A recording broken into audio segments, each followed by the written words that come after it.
Welcome to the Spearo Diaries podcast with Laura and Elise, two Kiwi mermaids chatting about spearfishing and ocean adventures. We are recording this from the absolute down south of New Zealand, Stewart Island, while we were at Nationals. And we're also really pumped to announce that we've recently been awarded the bronze for the sports category in the New Zealand Podcast Awards 2024. So we're really stoked about that. We are so humbled to be listed against some of the high caliber and talented podcasters so early in our journey. We are learning how to do this project, but we are enjoying it.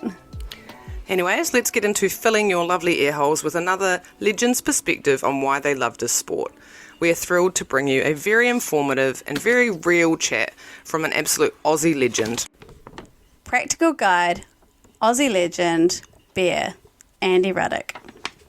All right. Well, we are lucky tonight to get to interview one of Aussie's deadliest spearos. National Aussie spearfishing champion, coral sea guide, long-time diver and long-time legend, Andy Ruddock, aka Bear. So I met Andy at the end of our diving trip on the Great Barrier Reef. Him and Kevin Ranger came aboard on the last night to spin the yarns, have a couple bevies and see what we had caught.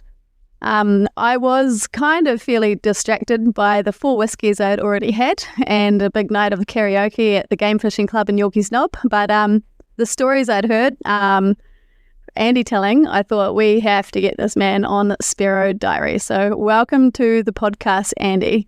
And from our research on you, it appears you've had a lot of epic adventures and spent time in the water with an array of great spearos, not to mention having a long list of memorable records and competitive feats. We're really looking forward to hearing some of your stories. Well, thank you, girls. You're not far off that. I do have some very interesting stories and chats to tell. It depends on what you really want to listen to. Oh, I think we want it all.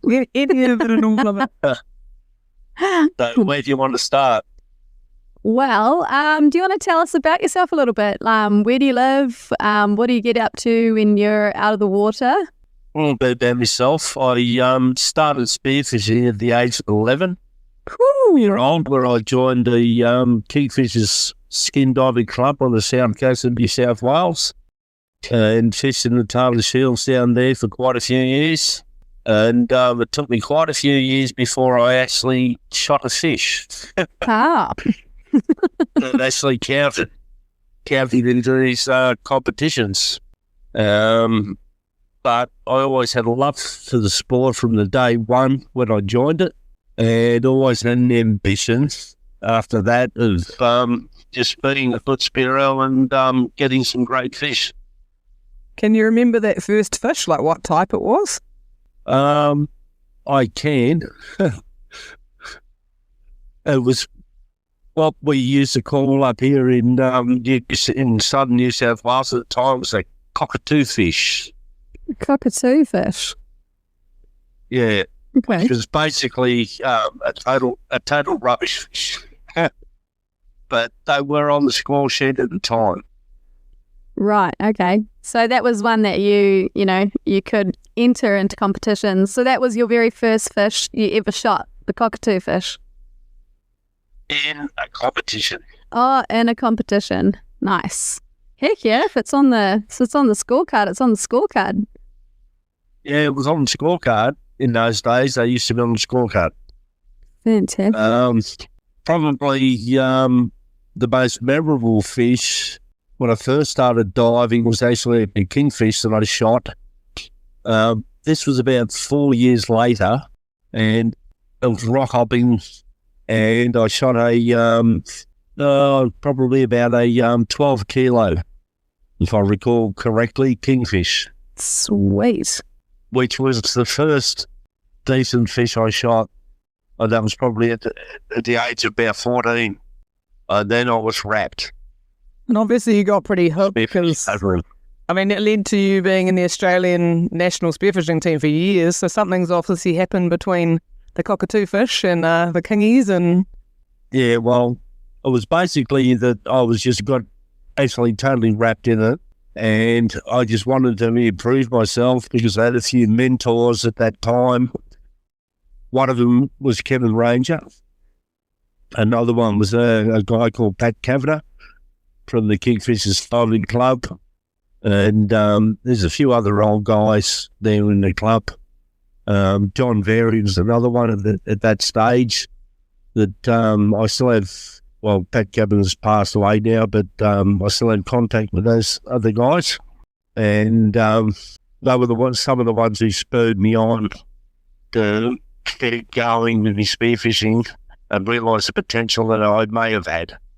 That's pretty cool because, like, when I was out on the boat, one of my dive mentors is Darren Shields. And so when he introduced you to me, he was like, "This is Andy. He was one of my heroes growing up," you know, like saying the same thing about you, which is quite cool.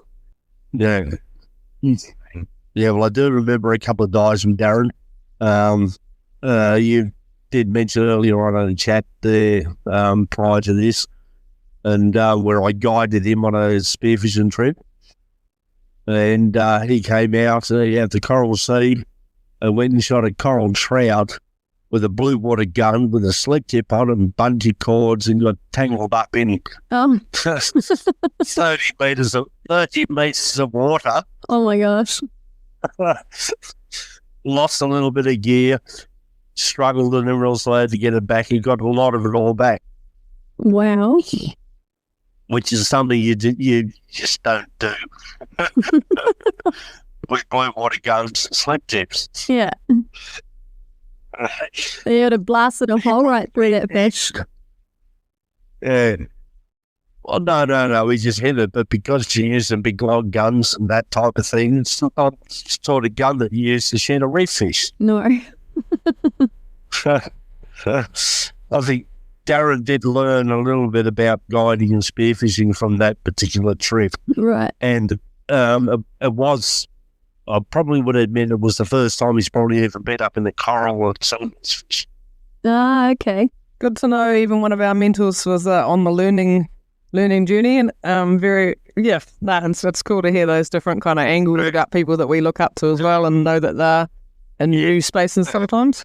And you're saying you had some pretty fond connections with other Kiwis like Herb and stuff like that, and obviously you've done a lot of connected competitions and things with Aussie and New Zealand over the years. And what's no, that's correct. And one of the first times I eventually made it to the Australian team and competed over in New Caledonia in the Inter-Pacific competition, the tripartite those days. Ian Warnock and his brother Mark and up with there and a couple of the other guys, and I'm still competing. Last competition I actually dived in was against Ian Warnock. Oh wow, yeah. So that's what, 35 years apart? Yeah, in New Zealand in the Lake Tapu Catfish World Championships. Oh, okay. That's only probably like 4 or so years ago. Is that about right? Not that long ago. No, Lake Taupo had the freshwater. Yeah, that's not that long ago. Oh, cool. We had down that you went to the Lake Powell, Utah freshwater worlds as well. Only like last year, eh? No, I couldn't make it to those. I competed in the one that was held in Las Vegas on Lake Mead. Oh, I've got you. Ah, okay. Yeah, and Ian was there, Darren was there, and I competed against them with Kevin Ranger. Kevin Ranger. Yeah, in that competition, and we did manage to get third in our age category. So that's the that's the under 21s or? Yeah, I'm in 50s. She's stirring the pot. We don't need to talk about age here. Respectful. What do you love about competing so much? Because if you've done freshwater and saltwater, and it sounds like you got into competitive pretty quick, like what gets you so frothy about competitive stuff? It's just the way I have been. I'm only really competitive in something that I know that I can be. You only compete at stuff that you're good at, you mean? I do that too. Yeah. I'm not going to try and compete with people in anything that I know that I have absolutely no chance of beating anybody or even bother. And I've had people turn around there and try to compete with me, even in debates, things like this. Yeah. Don't even start a math competition with me. Is it like, I noticed on your Facebook and stuff like that, and it sounds a bit stalkery, but I haven't met you, but I noticed it looks like you're a pretty social Spearo. Like, do you quite like the, being with other people and being on teams and on trips and stuff like that as well? Is that a part of it for you? Oh, I absolutely love that. Even not in a competitive manner, I just love getting out spearing. I love meeting new spear fishermen, and I absolutely love meeting novice spear fishermen who are so keen to join sport so that I can actually teach them and say things to them and show them things.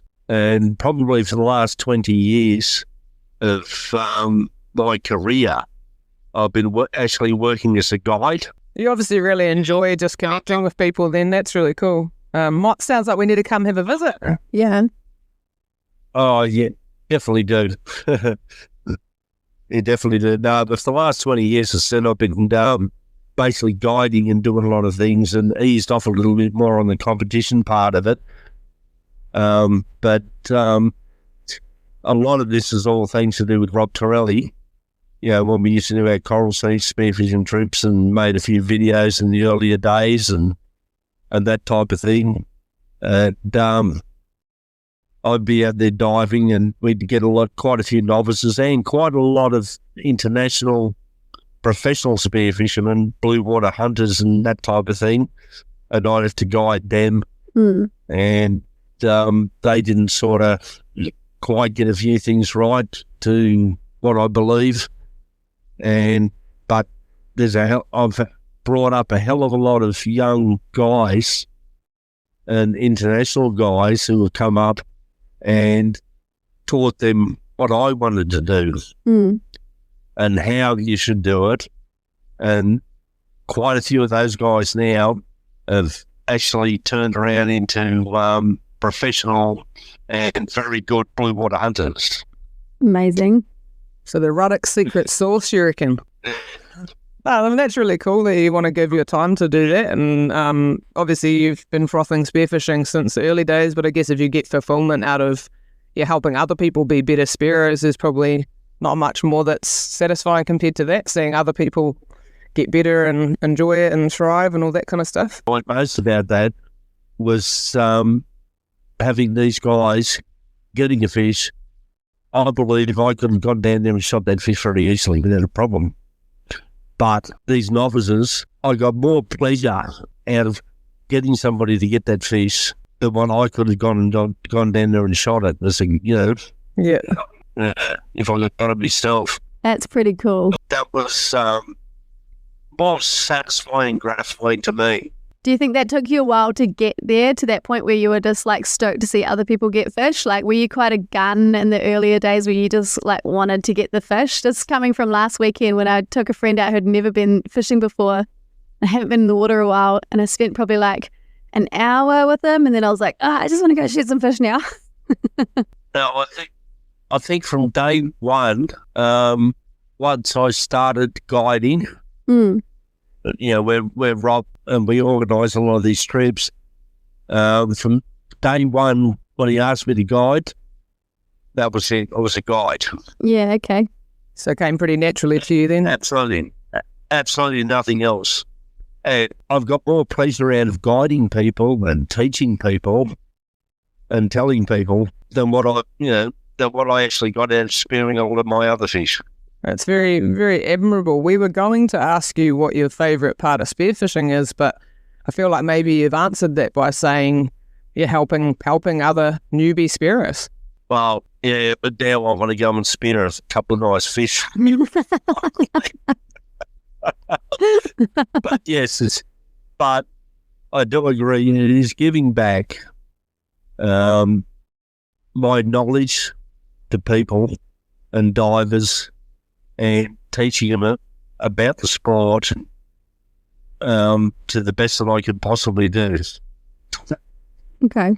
So going on from there, if you could think of a specific memory in the ocean that's impacted you in your journey, like a time in the water or something that's given you a real connection with the ocean, like a particular day or a particular moment, do you have a memory of that for us? Oh, I've got probably 1,000 memories of those things.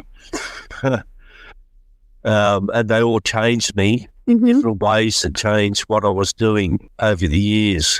Okay. But the one specific memory that really kicked me on was when I did shoot my first kingfish down rock hopping. A 13-year-old of a 10 to 15 kilo kingfish with a Pranger gun.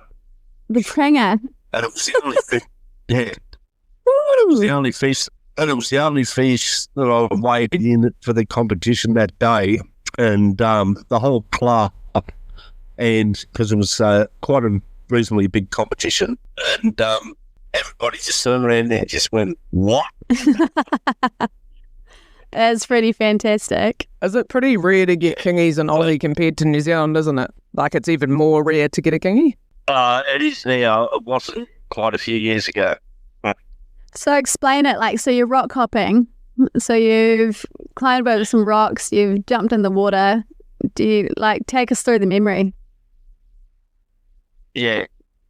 And it was Bundy Point on the south coast of New South Wales, just north of Brush Island. And I jumped in the water there with John Very. We were rock hopping. And we swam out, we swam around, and it's a pretty barren sort of an area, but it was one area that we get in. And for some reason, this king swam up, and I whacked it. Yes. Did you say it got off? Spear. No. Yeah, it got off. And I've just said to John, I've just shot a big king, you know.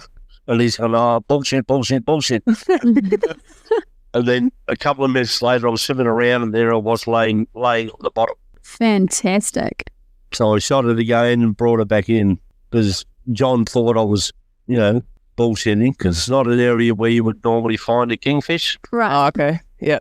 To add on top of that you're pretty young and you've got a pronger, hadn't done comps before. Yeah. Yeah. No, well, I had done comps, but yeah, for a couple of years, because the main fish was a cock prior to that. Oh, okay. Okay. So Pranger, is that like, so excuse my ignorance, but that's like the end of the shaft is, 5 prong. So it is a gun, it's not like a Hawaiian sling or anything. Just with fry prongs. front of it. They're popular in Australia. Yeah, okay. But not popular anywhere else.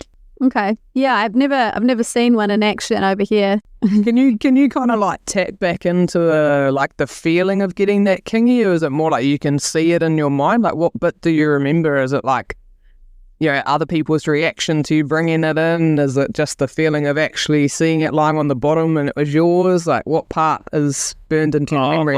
When I seen it on the bottom, mind you, the water here at that spot was still only 8 meters max. Yeah.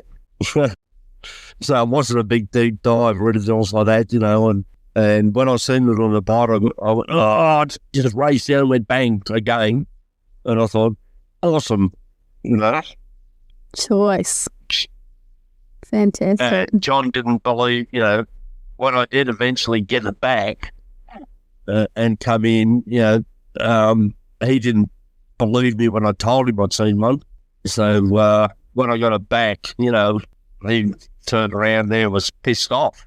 Oh, that's so good.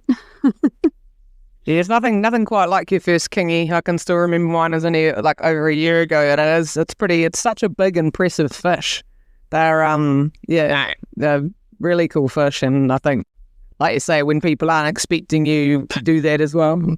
Yeah, no, I persevered with the kingfish and the spearfishing for probably 3, 4, 5 years. And barely getting a fish that I could weigh in the competition that might have counted for the club. Yeah. And this was the first time that somebody had actually realised that, oh, shit, this guy is, This guy can shoot a fish. So kind of like one of the first fish you felt really proud of, kind of? well, I felt proud of every single fish I've shot, Mm. right? Yeah. And I'm proud of every single fish I shoot. That's cool. But that was the one that I could brag about. Yeah. Yeah. Yeah, it sounds like it is. So, what does it mean to you to be a spearo? Do you call yourself a spearo? Definitely I call myself a spearfishman. Spear fisherman. Yeah. There's a few, it's a funny one because there's quite a lot of spearos, what people call spearos. Mm. There's competition spearfishermen. And woman, thanks. There's blue water spearfishermen. Yeah. And there's Yeah. Yeah. I heard there's TikTok spear fishermen now too. But I'm too old to go on TikTok. I'm too old to go on TikTok though, apparently. So I know what you mean. Yeah, there's the poser online kind that hold fish. I don't know if they shoot that many fish. Yeah. Or go diving that much. There's a total trying to think of the word for it, but a blue water spear fisherman and a competition spear fisherman are two totally different guys, right? Unless they're diving blue water comps, and then you've got your Facebook spear fisherman. But a true competition spear fisherman, and the competitions have changed a lot over the years because of the species and the style of diving and that you have to do. It's totally different.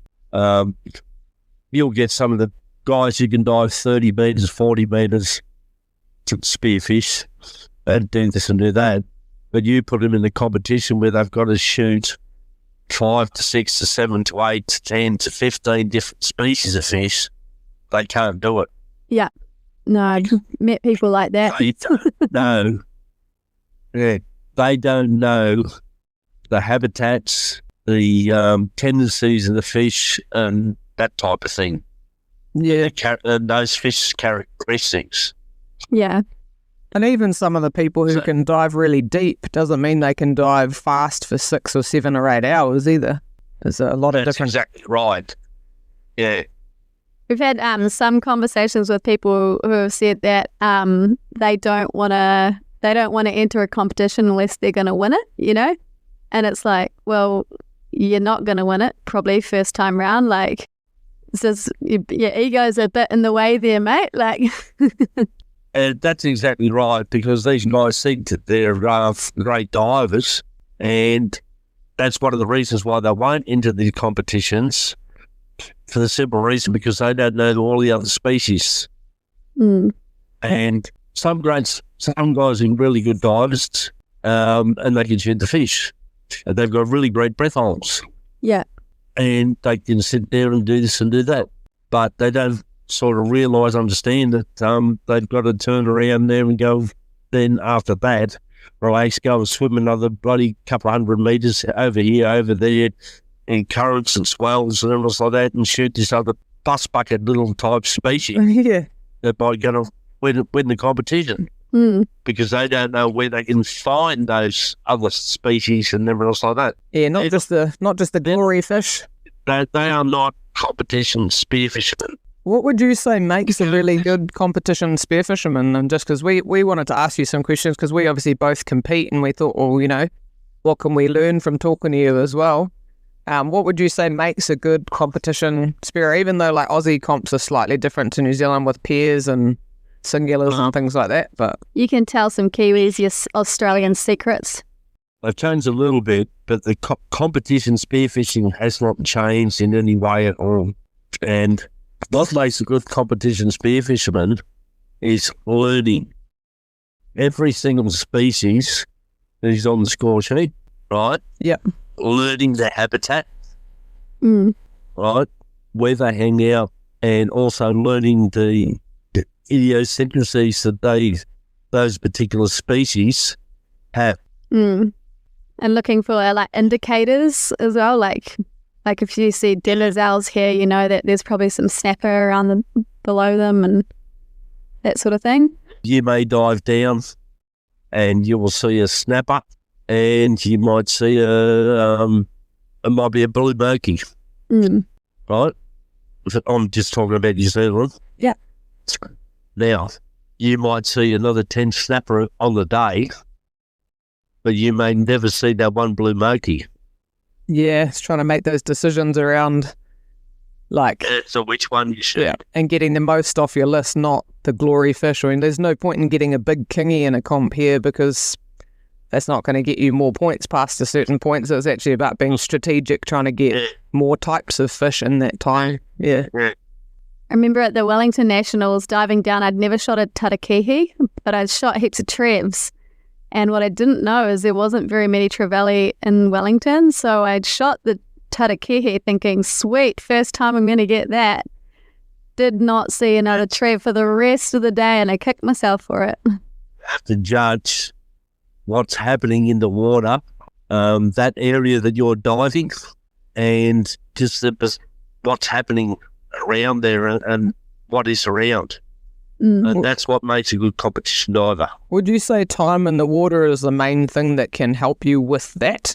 Or like talking to people, researching, or more just genuinely time in the water and time shooting those fish? It is time in the water. Talking to people obviously help, but is your own personal experience, time in the water. Dive as many different areas in as many different conditions that you can to get the experience to learn that. We've got, there's quite a few Australian champions that have won competitions, but it also state champions, and there'll be guys in New Zealand and other parts of the world that are the same, where they turn around there and in their home state or their home town, they're absolutely unbeatable. But you take them over to another part of the country and they get their butts kicked. Yeah. So when you travel for a comp, so the best experience you can get is to dive in as many different areas and competitions that you can all over your country. So what you're saying is we should also come to Australia and do all the Australian comps as well then. Yeah, definitely. Be completely different. I mean, that's what we've been doing in New Zealand, was just going to them all, but I think we've got to start coming to some of the Aussie ones, I think, by the sound of it. Look what Alex has done. yeah, Alex Edwards. yeah, she's a bit of a beast, that one. Yeah, she's an absolutely awesome lady in Spearo, but she's done the same thing. She's come over to Australia and dived around here and there. You know? We've got to watch out. She don't try to jump on the Australian team. Yeah, no, she's an absolute legend, Alex. Jenny Edwards. Jenny and myself turned around there and won the Pairs Championships, the Mixed Pairs Championships in Perth. Oh, really? Great. Years ago. We might be seeing her this weekend coming, actually. We'll have to ask her about it. Oh, that's something you wouldn't know. No, that's pretty cool. So what is it that you love about comps and competing? Well, it's just the competition. Pitting myself against other divers, learning new areas. I've gotten into the freshwater now, mainly because it's a diving that I haven't been able to ever do before in Australia because we can't do it here. Is that that's because of all of the things in the water that really want to kill you, or why can't you do it in Australia? Oh no, that's nothing to do with it. No. It was more relaxing, but it wasn't so much that. It was the fact that it was I've been diving for so many years, swam around with frigging sharks and this and that and the other thing, and guided and this and that and the other one, but I've never had. There were species of fish that I've never ever hunted before. Also, just never actually spent time targeting freshwater fish, you mean? Yeah. Yeah, and had a chance to. So that was a challenge for me. And I guess every country you go to for those comps, it's the species of that country, right? So South Africa, America, whatever lakes or rivers you're in, and different wrasse, and probably really murky, probably really bad viz compared to Aussie as well. Oh yeah, it was some murky viz. It was challenging, and that there was lots of different things about it that I've never ever seen before. With what we had to dive with, we dived down on the edge of the Hoover Dam, the cliffs before the Hoover Dam, and you go down there and kind of drop off, and you're only in 5 to 10 foot viz. But you go down and you put your hand on a rock, and the rock would fall away. And it just starts sinking and create avalanches and. Oh, really? Oh, Yeah. that sounds horrible. It wasn't. I wouldn't say it was horrible. It was definitely weird. Yeah. And it was a challenge, and that's what I absolutely enjoyed. Is a new challenge in spearfishing. Yeah, so that brings you back every time, something different and something to challenge you. That makes sense. I'd say there's probably a big correlation between a lot of other competitive spearos. They still seek that new adventurous part of the challenge. Good on. I seek now trying to dive and spear in areas that I haven't speared before, and try and get fish that I haven't speared before. And they don't have to be a class fish, as people may put it. It's just a fish that I haven't speared before in an area that I've never speared. Do you quite enjoy, I just noticed a lot of your pictures and things and people talking about you making some pretty good feeds. Do you also really enjoy the difference in things you can cook and the flavours and everything and all the different fish as well? Yeah, I love fish.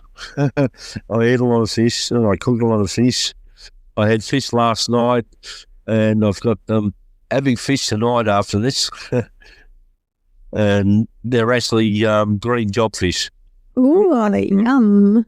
And I do believe that they were one of the ones that, well, they definitely are. Well, I was there, but I got, me and a jobfish just had a bit of a tormenting time. I didn't get a jobfish, but I tried very hard for a long time, so it would be one of the boys' ones. But but I probably saw it got shot. Oh, I wish I could claim that. Oh. Right. Most of the guys turn around there and what I would call white answer, Jeff. I don't. If you coax job fishing properly, Mm-hmm. and other divers don't start getting hungry hunter type things, Yeah. you can actually coax them up from 30 metres of water right up and shoot them on the surface. What? Interesting. Yep. How do you do that? Like early and bring them up like that? A little bit early and patience. Mm. Patience is the main thing, and most divers don't have the patience. Okay. And they see it, they all race down, and they keep chasing them down deeper and deeper and deeper. Okay. That's very interesting. Yeah. What would be your tips for coaxing them up? Because obviously in New Zealand we do things like make a bunch of noise, rattle our guns or grunt or whatever to sort of bring up things like kingies, or put a kuhuru on a end of our line and try and bring in another live fish. What would you do to coax in a jobby then? Well, you can ask Darren about this one too, and a couple of other guys, but the main thing is, just have a flasher down. Mm. I have it set down usually at about, even I might be in 30 odd metres of water, and I'll have a flasher down and I'll have it set down at 10, maximum 15. And we'll put a little bit of burley out and you feed that out. But the main thing is you got to stop all the other divers from racing down. As soon as they see the jobfish, they race down and try and chase it. Okay. They're hungry hunters. If they have the patience and sit there and just wait and just put the burley out at the right time and the right thing, they will come right up. And if you don't dive down on them, and chase them, you'll get them right up. Mm. I've had clients that have never even been spearing before shoot jobfish in the Coral Sea from the surface. Oh my gosh. That's a good tip. Hold your horses and use a flasher. Right. Hold your horses. It takes a long time to learn it. Mm. But the main thing is you've got to try and tell the other people that you're diving with. Not to get there. Okay. Switching to a little bit of a different chat. Seeing you've had so much experience with competitive stuff and with guiding and that, in general, like, do you have any personal kind of concerns about, say, like the future of spearfishing and comps, or like just, fish stocks or overfishing or anything like that? Yeah. Not trying to throw you under the bus to say anything outrageous, more just interested, seeing you've got quite a lot of experience, like how you do that. It's a multiple question, that one. It's regarding spearfishing competitions, Australia, New Zealand, they have a different attitude to everybody around the world, right? Yeah. Over in Europe and everywhere else, like, spearfishermen are treated like heroes type of thing. Australia and New Zealand, we're frowned on because the general public don't have an understanding that spearfishing is the most sustainable form of fishing. Yeah. Yeah. Yeah, we get a bad rap, I'm sure. Yeah, because they are uneducated and do not understand for certain reasons. And then they blame spearfishing for this, that, the other thing, which is total untruth. Yeah, we're hoping by doing this podcast, actually, that we can kind of shed a bit more of light, particularly because we love competitive spearfishing as well. And we do reckon even between just casual or recreational spearos and even linos, like there seems to be a little bit of like judgment or miseducation on what we're actually doing and, how it all fits in. There is a definite miscommunication between the media and the general public, right, about spearfishing, because they do not turn around there and put it out there that, it is the most sustainable form of fishing. And even with their competitions, we've changed our competitions around now, right, where we've limited and cut down on our species. Yeah. Yeah, and you can be purposeful about like where events are held, and look forward for a few years and plan where you do them and all that kind of stuff. It makes a pretty big difference. Yeah, not hitting the same areas. Yeah, exactly right. But unfortunately, the general public can't understand that, and we don't have the backup, even though the Australian Spearfishing Association tries their hardest, and I'm sure the New Zealand Association tries their hardest to go to inform the general public about it. Mm. But the general public just don't understand that. They'd rather buy a fish from Woolies. Oh my God, that's been caught. That's actually been caught by netting and all sorts of things. Yeah. Rather than turn around there and catch them themselves. Yeah. They have a tendency to blame a spear fisherman because he might come out with 4 or 5 fish, and a line fisherman is standing there on the rocks not far away from him and hasn't caught anything. Mm-hmm. Well, it's like people who get all yucky about it, don't they? And they don't want to see any of that process. So hopefully, I think it is changing a little bit, that people are starting to maybe have a bit more respect for the fact that going and getting your own food and processing it yourself and taking care of what you make with it and sharing it with friends and family is actually a respectable thing to be doing, that you're actually not a barbarian.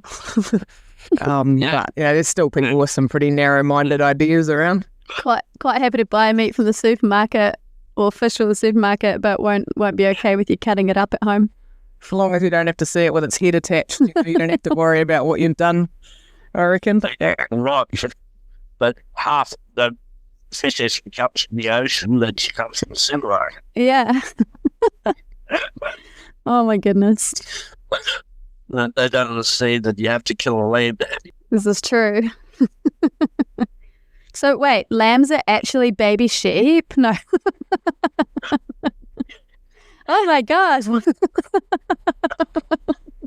it is interesting what you say about Aussie and New Zealand kind of getting a bad rap for it, and how other countries respect people with it more. Like, I think, I'd like it to be a sport that everybody could enjoy, and like I've learnt so much, like so fast from doing spearfishing comps that I never would have learnt just, going out casually. I just reckon it's a really, really awesome and special sport to be part of when you get to explore so many different places and, like you say, learn so many different areas and species and connect with so many different people, and like for more people to enjoy it. But well, that's one of the reasons why I actually love the sport and enjoy it, because you do make contacts with people.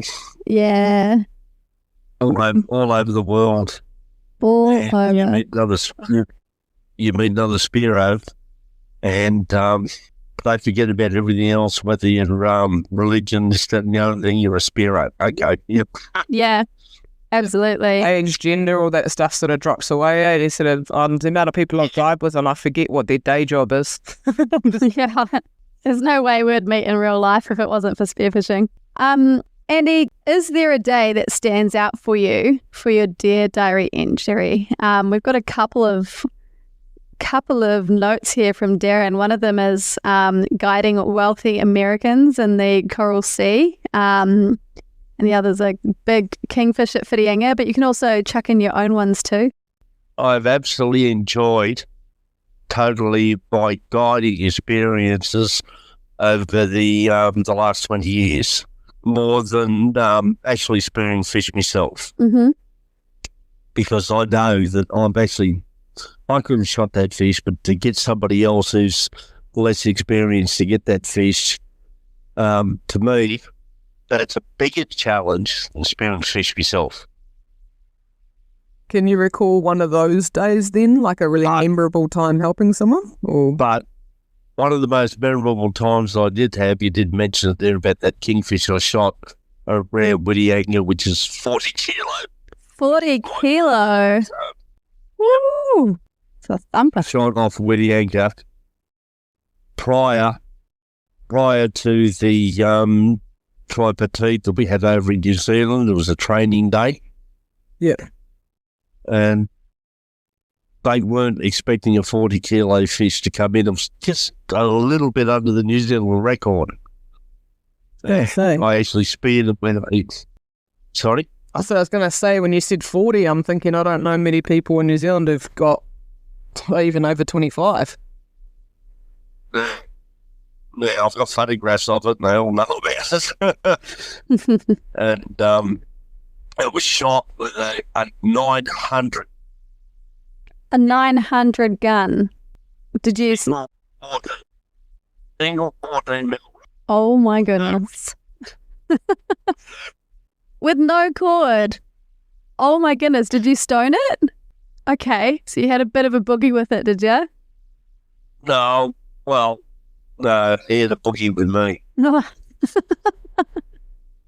When I shot him, he done exactly what most kingies do when you hit them. Yeah. They stop and they shudder. They stop and they shudder. Yeah. Most divers think, oh, I've stoned it. And then he shakes it off and goes, boom, off he goes. I hit him. And because I'm only using 900, I've only got one rapid cord, I was on him within 10 seconds. Yeah. As I hit him, I raced right up there, pulled him up, grabbed him, grabbed the spear, it went right through him, but it just under the spine, but it broke a rib bone right under the spine. Mm. And then I just put my arm around him, grabbed the spear and just ground it around him, spine. They pulled my knife out off my arm and stabbed him in the head and come up. Well done. That's a ballsy move, shooting a kingy that size without a rig line. That's pretty impressive. It was probably one of the best fish in a way that I have shot certain matters, But I've also had quite a lot of other species of fish that might only have been a 1 to 2 kilo moki or moe or something else like that in a competition that has given me a bigger challenge to get him than that fish did. Hectic. Sitting across the table on the boat, I could hear parts of the conversation you're having, something about a tiger shark and tying it up and needing to bring it back and through the water, towing it around for some people. Could you go over that one for me? Yes. This was a trip, one of the earlier ones that we done many years ago with Rob Torelli on the Canimbla.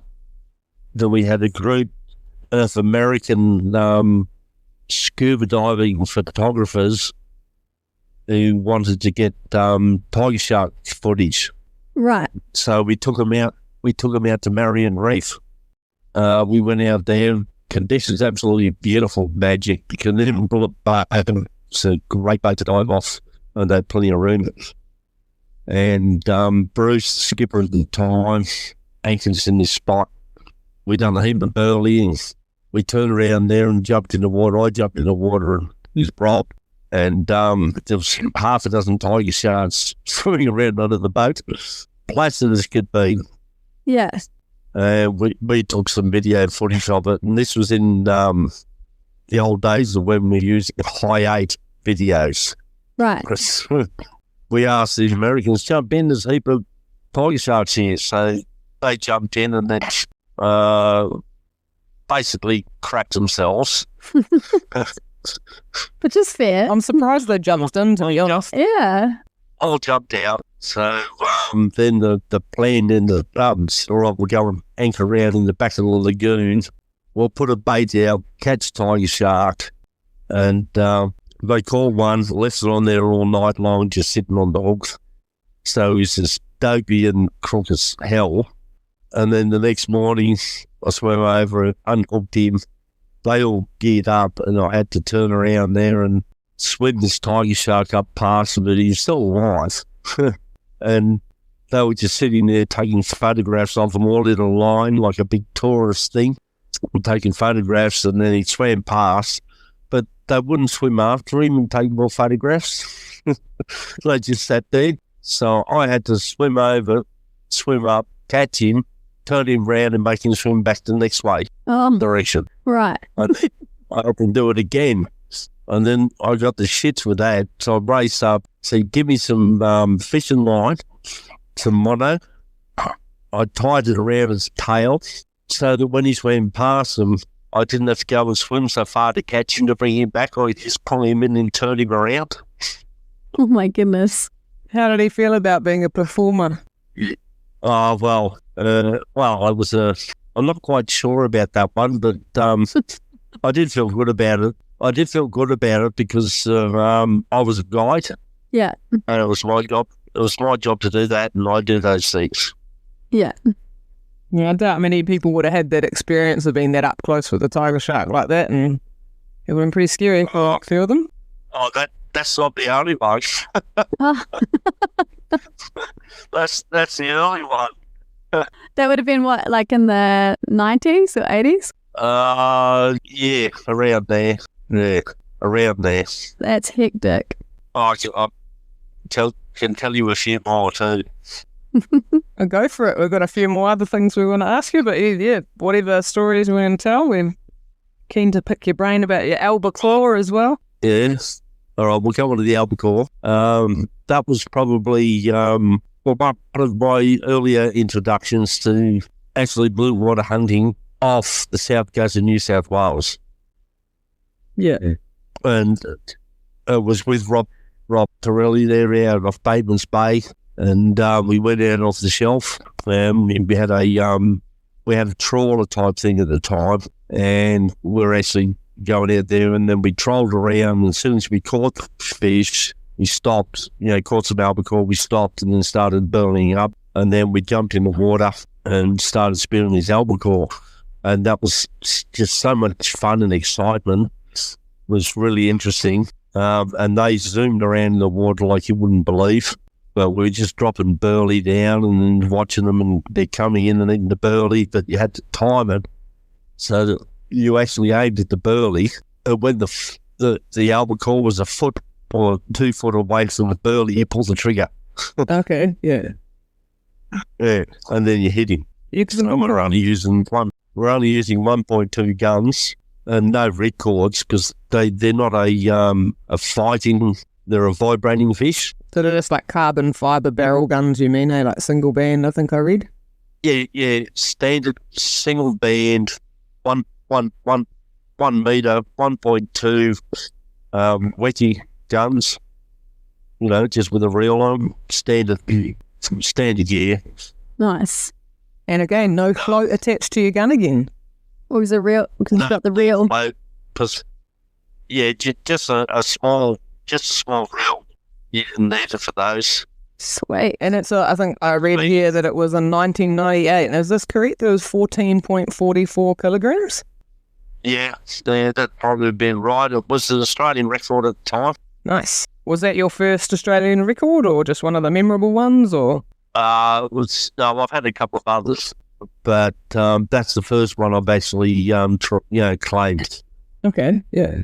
I had a few others of small competition species of fish that they put in because they were shot in the competition. Do you have any of your own Deer Diary entries you can think of that you want to check out there? A Deer Diary entry in genre. Just days spearfishing. It could be you helping someone else. It could be, just the one that sticks out for you. If you got to choose which one to mention. There's probably just try and pick one, but probably about the most memorable thing that's happened to me recently was I was diving down off the Portland on Southern Australia or Victoria, invited down by Rob to come down and try and shoot some southern bluefin tuna. Ooh. Which is one that I haven't had a chance to even have a dive with. Yeah. And we went out with Rob Torelli and Cutters and a couple of other guys that were there with us and a couple of other novice sort of guys. And they got in, they both got a couple of tuna. They weren't big ones. They were only in the 10, 15, 20 kilo range. But it's still good. And then I got my chance to go in after these boys did, and I jumped in and I managed to get one. It's only the same size, 15, 20 kilo. Heck yeah. And Robert was a boatie for us all. And then after everybody else had got their tunas, Rob said, all right, well, I'll have a go now. And I said, all right, fair enough. I'll jump in and have a go with, I'll jump in as a safety diver and back up for you. And we jumped in and they dropped us off near the school. I turned around there and started to swim to where I thought the school was. I looked up and I just seen a big splash in the water. And I thought, oh, well, the school must be over there. So I swung my gun round because the fish is not that great. But so I swung my gun round and started swimming in that direction. And then a 4.5 metre white shark turned around there and just was coming at me all lit up. Oh my goodness. Yeah. And he came straight past me at like 300 mile an hour. And I honestly believe to this day that if I wasn't facing him with my gun out. Oh, heck. Yeah. That changed the colour of your wetsuit a bit. Rob was probably 10 metres behind me, just to my right, and then he went straight between me and Rob. Yeah. And then one sort of seen him flash past, but then the white turned and then came back towards Rob. Oh, yeah. And Rob reckons that, he had his mouth and he was chomping sort of thing, Oh. But at that stage, Rob had his gun on him, facing him. Mm-hmm. And then the boaties had both out of the water, and that. Oh my goodness. Yeah. I bet you couldn't have had them come sooner. I had more bruises on my legs and damage from when they dragged me into the boat. Oh. No, that was the SEAL team pickup. Did they see it, or were you just calling out, like, come pick us up or something? No, I just, yep. That tends to turn the boats on pretty quickly. Yeah. The one encounter me and Elise have had in the water with a white, it was just a juvenile and it was very placid. But we've got to go to Stewart Island for nationals in about 7 weeks, where there are a large number of well-known great whites, and you're not making me feel relaxed about it now. Oh, Not that I was super relaxed either, but It'll be fine, don't worry. that was my third encounter. yeah. And spiciest? Yeah. The first one was off the Broughton Island, Three Sisters Bommies, which is Newcastle. Yeah. I was spearing in an area there, 50 odd foot vis, 50 foot deep, but I was on the edge of a drop off that was probably about 25 to 30 foot. Lots of fish around, lots of life, really good. I shot half a dozen species, put them on my float, Mm-hmm. and then all of a sudden it just went eerie quiet. All the little bait fish had all sunk down to the bottom, hiding. Crazy. Yeah, and then I just sort of looked, and then this white just come slow, very slow, cruising up to me.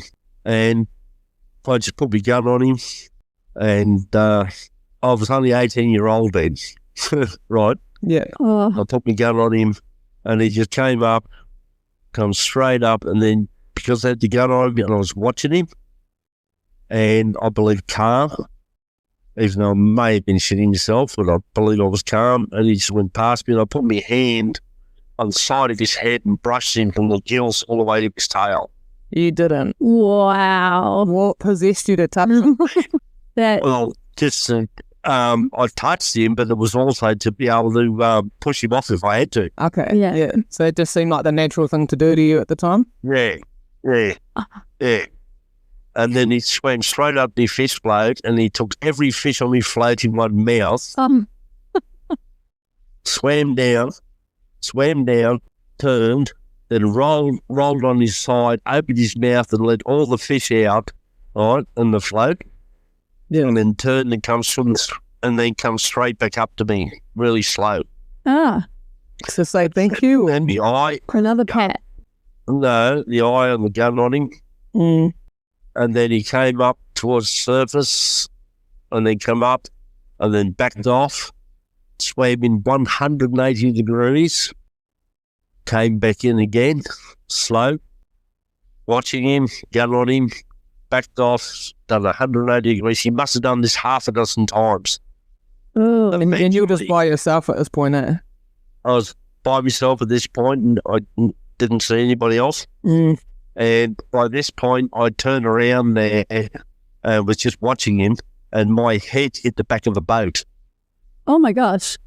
And I'll guarantee you that my feet went into that boat before my arms did.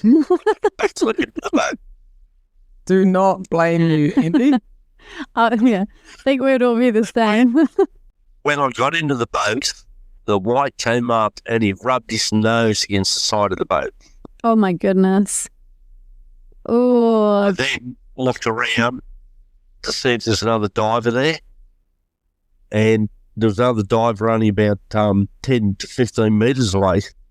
I yelled out, and I yelled out to him, white. And this guy was a very experienced diver at that stage, Dave Tinsley. Yeah. Was an old member of the Kingfishers. And he came over, oh, you're only a junior, and like, are you sure it's a white?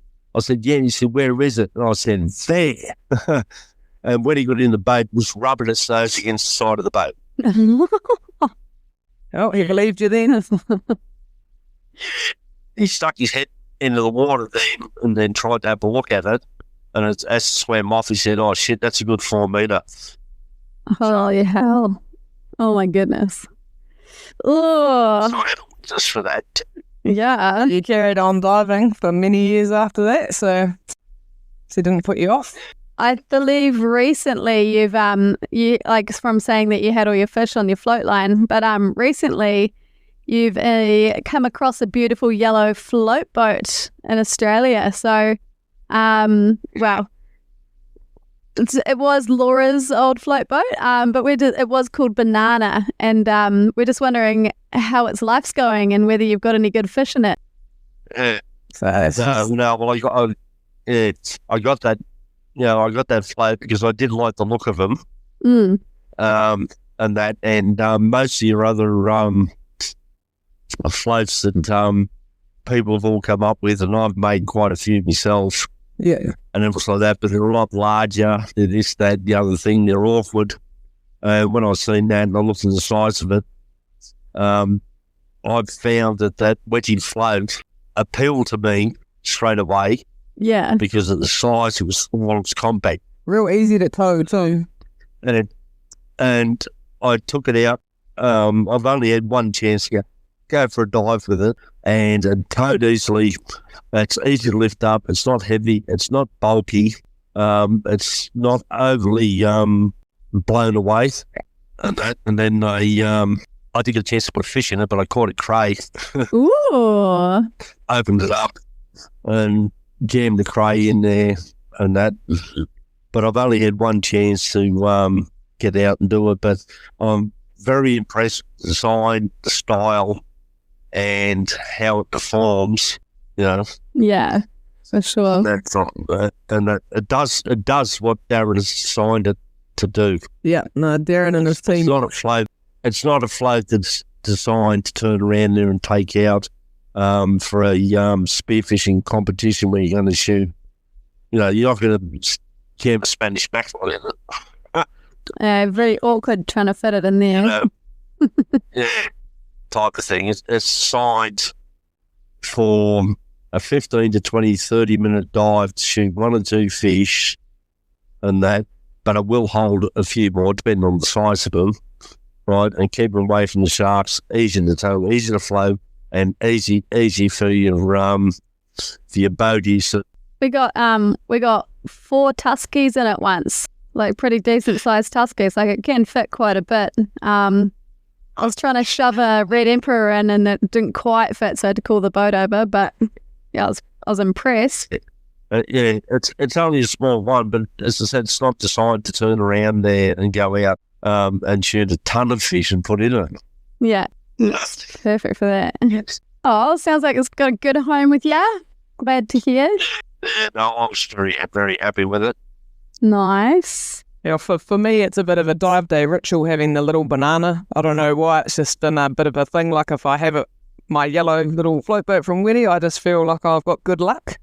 But yeah, do you have any dive day rituals, like things that you've always done or that you do before you go for a dive, or something you wear or anything like that? 2 cups of coffee and half a dozen cigarettes. Beautiful. And the coffee gets the coffee gnome knocking probably, so gets everything all freed up. You probably shouldn't drink coffee because it hypes the heart rate that up, and the smoke is not good. But yeah, but the smoking calms it down, right? It's not actually a dive day ritual or anything just like that. That's just me. I've been that way I have been that way for ever since I could ever remember. They do say, or a few people have said to me, you shouldn't change your normal daily routine. You should just do what you always do. And if you drink coffee, you do whatever else, then you do that on the days you go diving. I absolutely, totally agree with that. Soon as you change your normal routines to what you do before a competition or for a dive and stuff like that, you start to screw things up. You're not wrong. I've started drinking decaf like 2 months ago, and now I'm severely questioning my life choices. I don't know who I am anymore. Well, it's probably what I use as ADD medicine. when we go back to our say spearfish competitions with my routine, I always used to turn around there, and Louis Haidu, you won't know him, but it was a competition we used to fish against, and he used to win. He won the Eden Comp a few times. I won a couple of times, but I stopped him getting it third time. But then he won it 6 or 7 times. With Louis, when I turned around there, and he said, "Oh, you're coming down this year," and I said, "Yeah." He said, "What are you doing?" I said, "I'm just going to come down and have a paddle and float." He turned around and he went, "Oh, crap," because he knew if I was going down for a paddle and float, not to try and win the comp, I could beat him. Right. But if I said I'm going to come down there and try and beat you this year, I wouldn't do it. I'd stress out, because I was going there to try and win the comp. Yeah. I hear that. Not just go out and have fun and enjoy myself. Yeah. And do my own thing and just paddle and float and do what I want. Okay. No, I like that. Instead of putting stress on yourself. Yes. And what I forgot, my philosophy. You got hungry for the competitive bit, did you? Well, I got stressed out. It was the Nationals in Kangaroo Island. We fished it, and it was a 3-day competition. I was leading on the third day. Yeah. There was quite a lot of other things sort of went on, and there was a lot of guys all sort of knew where I wanted to go and do this and do this and do that. And there was quite a few guys put a plan in to actually stop me because they're all sprinters and they can swim like hell. Right. And it was a 4-kilometre swim to this spot.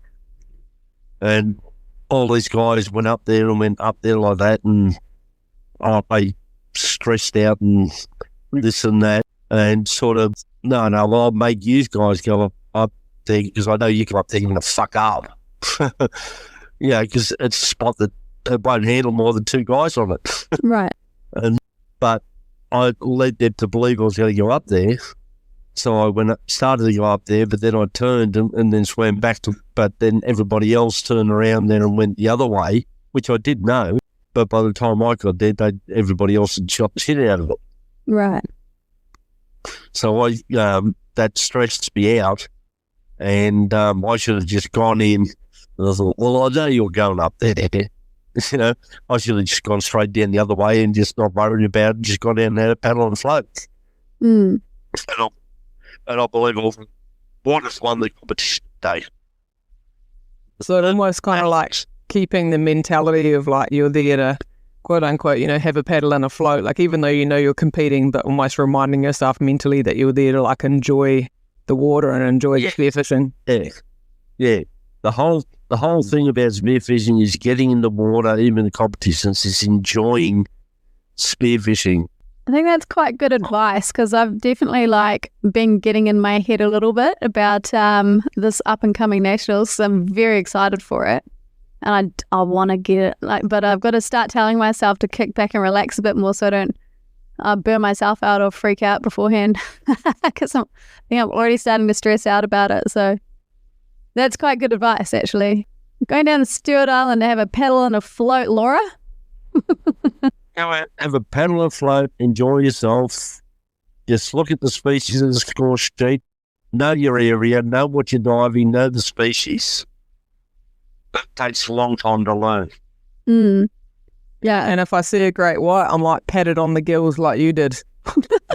Well, I doubt I'll have the lady balls for that, but if you see one, I certainly hope you do. I'll report back. I'll let you know how that goes. We're competing against each other in the women's section, and then we're competing together as a pair against the men in the weekend part of it. So, yeah, plenty of opportunities for us to see them. We're hoping for top 25. There's only 25 spots going, so.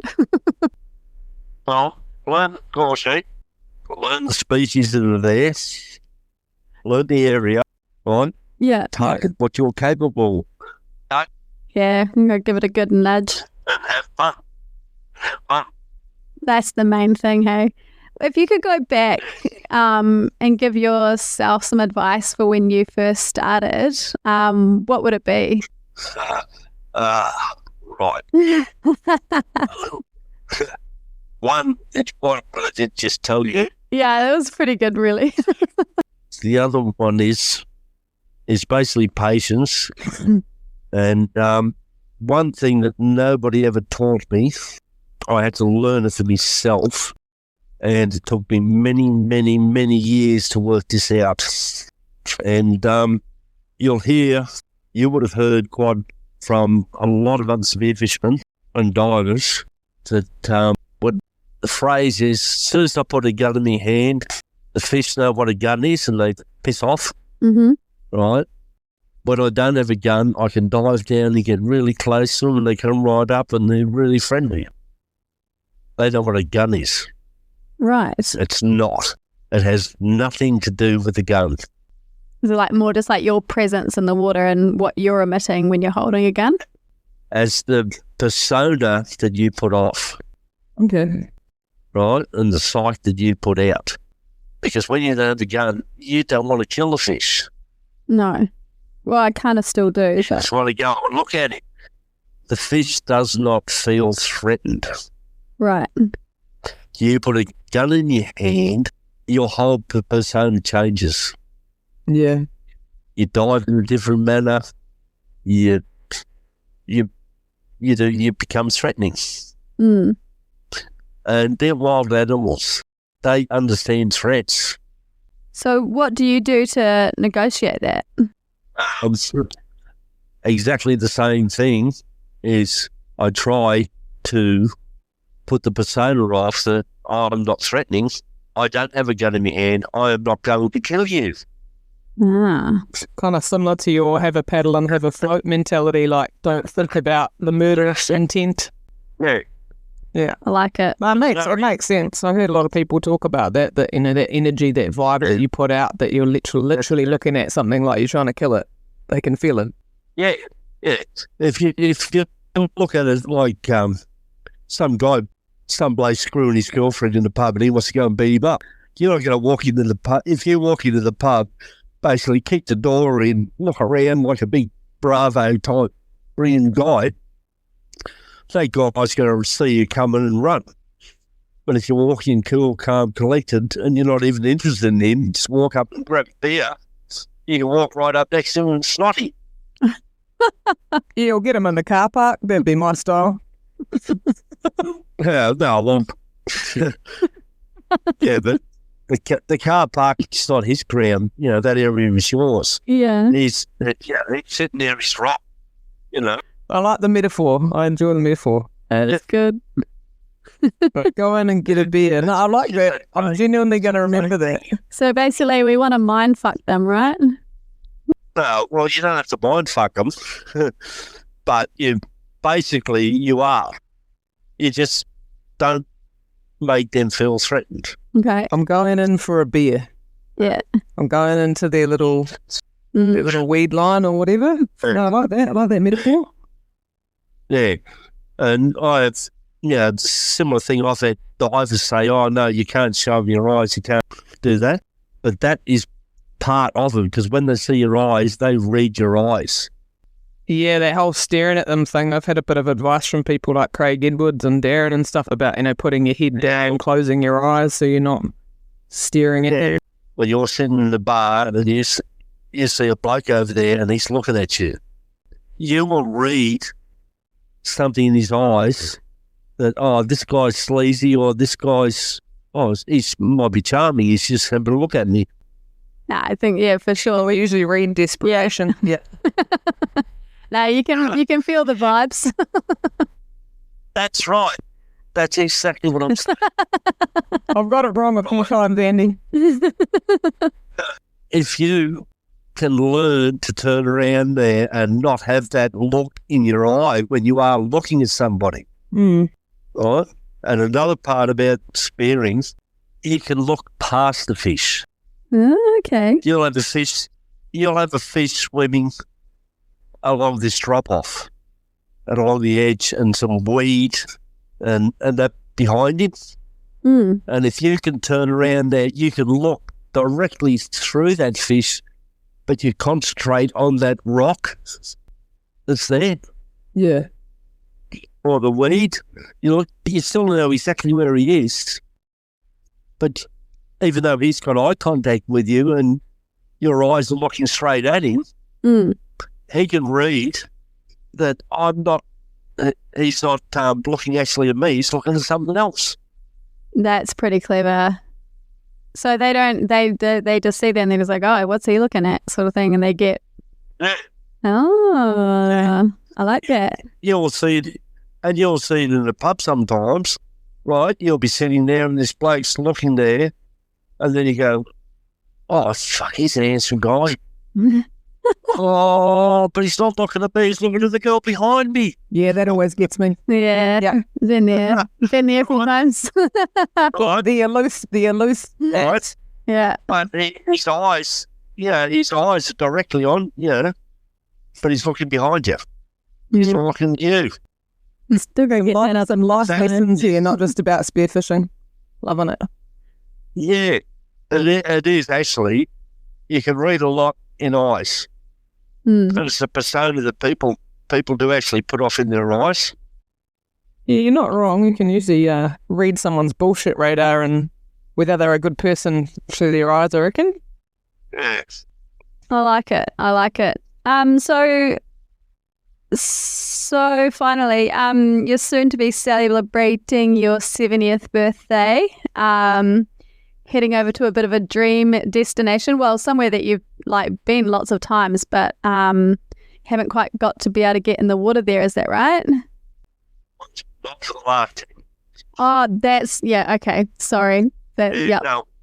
Started off with Rob.